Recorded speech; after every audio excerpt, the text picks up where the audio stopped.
আমাদের মিঠুন দাদা বিজেপিতে এই মুহূর্তে তিনি রাজনীতি করছেন। সস্তা রাজনীতির জন্য বাংলাদেশকে যে হুমকি দিচ্ছেন, তাদের মিডিয়ার এই গুজবকে তেনারা যখন বিশ্বাস করছেন, তো সকল কিছু মিলিয়ে এক দেশ অন্য দেশকে টেকনিক্যাল ওয়েতে শায়েস্তা করতে চাচ্ছে। তো আজকে ভারত সরকার গতকালকে থেকে একটা অভিযান শুরু করেছে। এখন এই অভিযানটা দেখা হাসতে হাসতে শেষ বাংলাদেশের মানুষ, পাশাপাশি টেনশনে আছে আওয়ামী লীগের নেতাকর্মীরা। আর আমার বিশ্বাস যে ডক্টর মোহাম্মদ ইউনূস তিনিও হাসছেন, কারণ এই পদক্ষেপটা আসলে ক্ষতিগ্রস্ত কারা হবে? আওয়ামী লীগ সবচেয়ে বেশি ক্ষতিগ্রস্ত হবে। বা গতকালকে আমরা দেখছি যে আমরা যদি দেখি একটু, ভারতের রাজধানী দিল্লি, সেই দিল্লিতে একটা বিশেষ অভিযান শুরু করেছে দিল্লি পুলিশ। তাদের অভিযানের মোটিভ হচ্ছে অবৈধ বাংলাদেশি অভিবাসীদের শনাক্ত এবং আটক কার্যক্রম।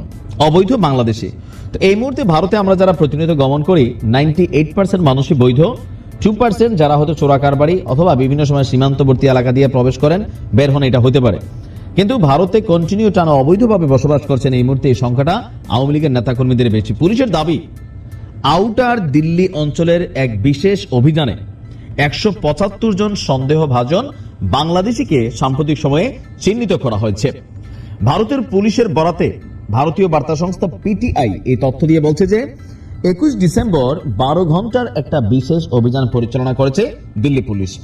পুলিশের বক্তব্য কি, যে বৈধ কাগজপত্র ছাড়াই বসবাসকারী ব্যক্তিদের চিহ্নিত করার জন্য ঘরে ঘরে তল্লাশি চালানো হয়েছে। স্থানীয় সরকার সচিবালয়ের নির্দেশে এই মাসের 11 ডিসেম্বর থেকে এই অভিযানটি জোরদার করার কথা থাকলেও তা এখন খুব বেশি বড় আকারে জোরদার হয়েছে।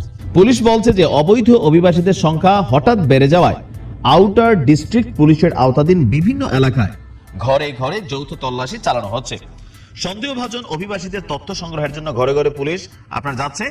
আর এদেরকে আটক করার জন্য মহারাষ্ট্র সরকার ইতিমধ্যে মুম্বাইয়ে উন্নত ডিটেনশন সেন্টার নির্মাণের উদ্যোগ নিয়েছেন এবং কারাগারে না রেখে এসব অভিবাসীদের ডিটেনশন ক্যাম্পে রাখা হবে এবং পরবর্তী সময় তাদেরকে দেশে ফেরত পাঠানোর কাজ চালানো হবে।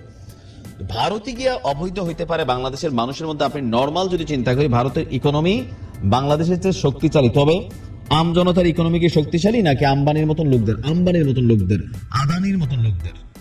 বাংলাদেশের একজন মানুষ মাথা পিছু মোটামুটি যেভাবে খাইয়া পড়ে বাইচা আছে, ভারতের মানে মানুষ ওই লেভেলে বাইচা নেই। এটা হচ্ছে বাস্তবতা। যাদের কাছে পয়সা আছে বা বিলিয়ন, বিশ্বকে তারা লিড করতেছেন, কিন্তু ইন জেনারেল যারা আছেন, তো ভারতে বাংলাদেশের মানুষ পলায় গিয়ে কি করবে?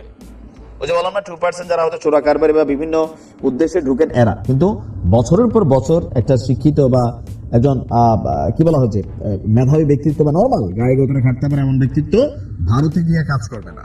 সো এই মুহূর্তে যাদেরকে পাওয়া হচ্ছে বা যারা এখানে আছেন, এই উপস্থিতির 70 to 80% হচ্ছেন বাংলাদেশ আওয়ামী লীগ, যুবলীগ, ছাত্রলীগের বিভিন্ন নেতাকর্মীরা। তো আমাদের দেশের উচিত, এই দেশে অসংখ্য ভারতীয় অবৈধ বসবাস করছে, তাদের বিরুদ্ধে একটা অভিযান চালানো দরকার। তারা যেহেতু শুরু করছে, তা আমরাও শুরু করি, খারাপ কি?